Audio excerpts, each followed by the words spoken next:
મારી યુટ્યુબ ચેનલને સબસ્ક્રાઇબ કરવા માટે સબસ્ક્રાઇબ પર ક્લિક કરો, પછી બેલ આઇકન પર પ્રેસ કરો, પછી ઓલ પર ક્લિક કરો, જેથી કરીને તમને આવનારા નવા વિડિયોનું નોટિફિકેશન મળી રહે. अच्छा हमको सिखा रिया है.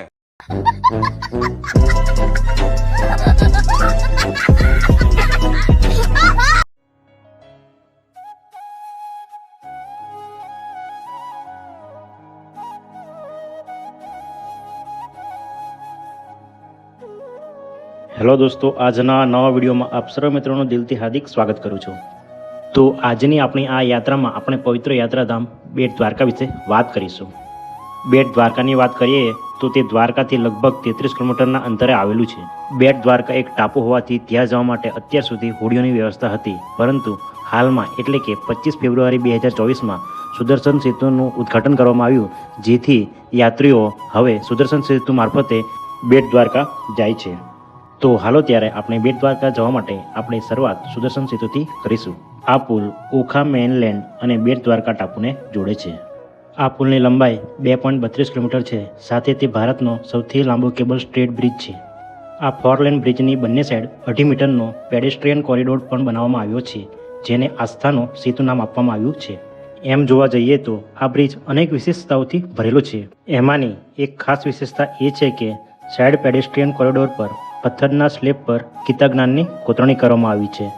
આ કોરિડોરમાં 10-10 મીટરના અંતરે 3x2 મીટરના પથ્થર પર ધાર્મિક માહિતીઓનું કોતરણી કામનું પ્રદર્શન કરવામાં આવ્યું છે, જેથી કરીને તમામ આવનારા પ્રવાસીઓ આ કોરિડોરમાં ધાર્મિક માહિતી મેળવી શકે. અરે મિત્રો, એટલું જ નહીં, કેબલ સ્ટ્રીટ બ્રિજના બંને મુખ્ય સ્તંભો પર ત્રિપરિમાણીય લેઝર હોલોગ્રાફિક છબીઓ અંકિત કરાઈ છે.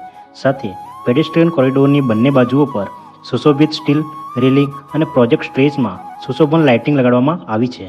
અને ખરેખર આ નાઇટનો વ્યૂ ખૂબ જ સરસ હોય છે. અહીં 4 થાંભલાઓ પર 2.5 મીટર પહોળા સાઇડ પેડેસ્ટ્રીયન કોરિડોરમાંથી બહાર નીકળતા કેન્ટિલીવર વ્યૂ ગેલેરીઓ પણ છે.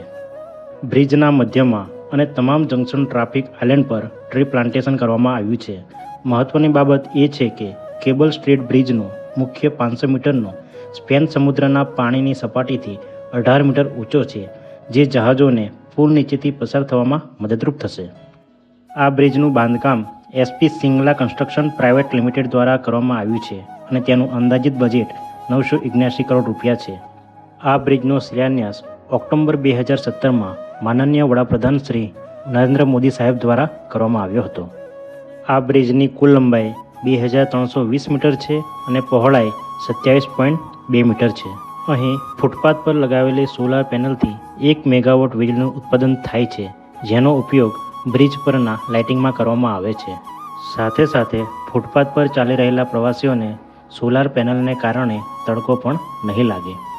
આ જ રીતે આ બ્રિજ જગત મંદિર સુધી જવા માંગતા યાત્રાળુઓ માટે વરદાનરૂપ સાબિત થાય છે.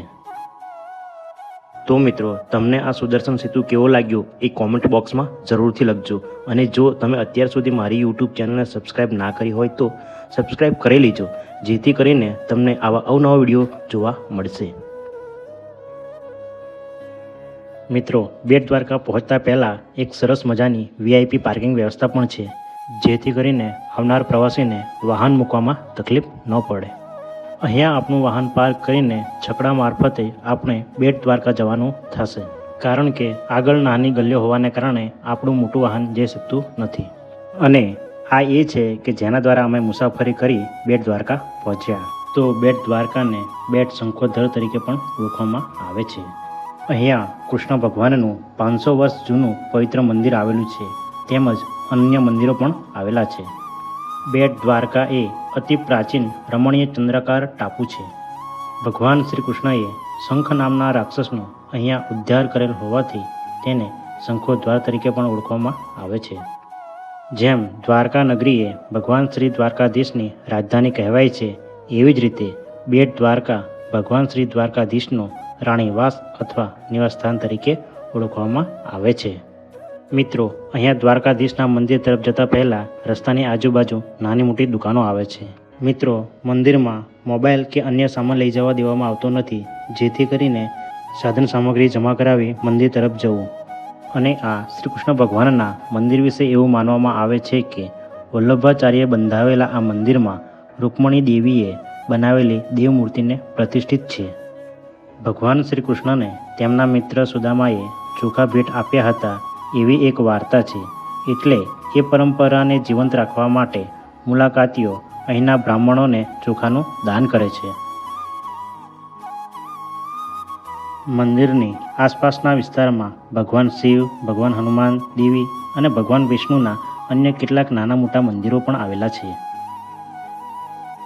આ સ્થળ પ્રવાસીઓને ડોલ્ફિન જોવાની, દરિયાઈ આનંદ પર્યટન, શિબિર અને ઉજાણી કરવાની તક આપે છે.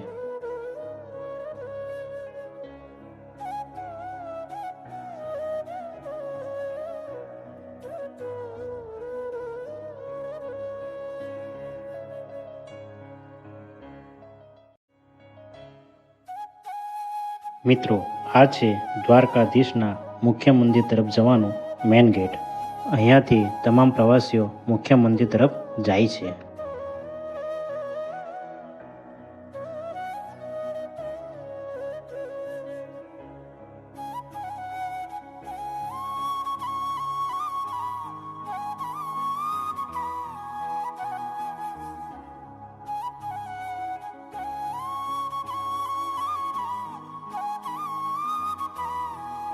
આ મંદિરના પરિસરમાં સ્માર્ટ વોચ પણ એલાઉડ નથી, જેથી કરીને તમે જો સ્માર્ટ વોચ પહેરી હોય તો તે સામાન ભેગી મૂકીને આવવી. આ વાત હું એટલા માટે કહું છું કે આ ભૂલ મારાથી પણ થઈ હતી અને મારે સ્માર્ટ વોચ સામાન ભેગી મૂકવા આવવું પડ્યું હતું, જેથી કરીને તમે આવી ભૂલ ના કરતા. તો ફાઇનલી મિત્રો, મેં દ્વારકાધીશના દર્શન કરી લીધા છે. તમને હું દ્વારકાધીશના દર્શન કરવામાં નિષ્ફળ રહ્યો કારણ કે ત્યાં મોબાઈલ ફોન એલાઉડ નથી. પરંતુ દ્વારકાધીશના દર્શન કર્યા પછી એક વાત તો હું તમને જરૂર કહીશ કે એકવાર દ્વારકા તો જરૂર આવવું જોઈએ, કારણ કે આ મંદિરનું કોતરણી કામ અને ભગવાન શ્રી કૃષ્ણ સાક્ષાત બેઠા હોય અને આપણને આશીર્વાદ આપતા હોય એવું અનુભૂતિ થાય છે. મિત્રો, આ છે શ્રી મકરધ્વજ હનુમાન મંદિર, જે બેટ દ્વારકાથી 6.5 કિલોમીટરના અંતરે આવેલું છે. લોકવાયકા પ્રમાણે એવું કહેવાય છે કે પુરોહિત ભગવાન હનુમાન દાદાના પરસેવાના એક ટીપાથી એક માછલી ગર્ભવતી બની અને તેણે ભગવાન હનુમાન જેવા જ શક્તિશાળી પુત્રને જન્મ આપ્યો. પુરાણો એવું પણ કહે છે કે લંકાના પ્રખ્યાત યુદ્ધ વખતે રાવણે રામ અને લક્ષ્મણનું હરણ કર્યું અને તેમને પાતાળમાં રાખ્યા. તેમને લઈ આવવા માટે હનુમાને આ સ્થળ પરથી પાતાળમાં પ્રવેશ કરવાનું પસંદ કર્યું અને ત્યારે પાતાળની રક્ષા કરતા મકરધ્વજ સાથે તેમણે યુદ્ધ કરવાનું આવ્યું.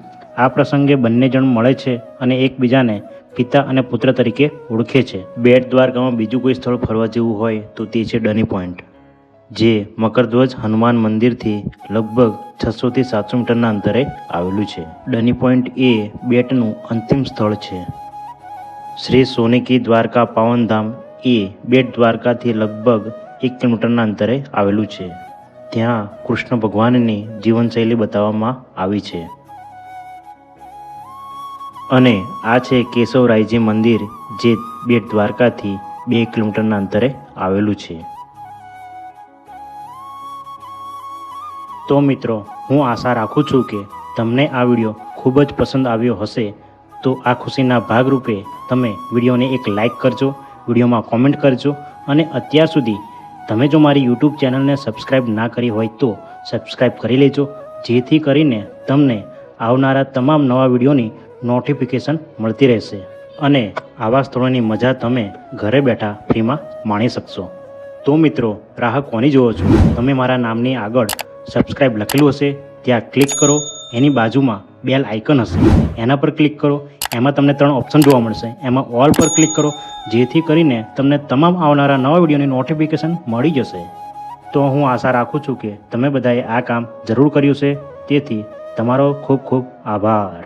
તો મિત્રો, હવે તમે જોઈ લ્યો સુદર્શન સેતુનો દિવસનો કેવો વ્યૂ છે અને રાત્રિનો કેવો નજારો છે એ તમે આ વિડીયોમાં માણો. અહીંયા તમે સાઈડમાં કાર પાર્ક કરીને મારી જેમ ફોટોશૂટ કરાવી શકો છો.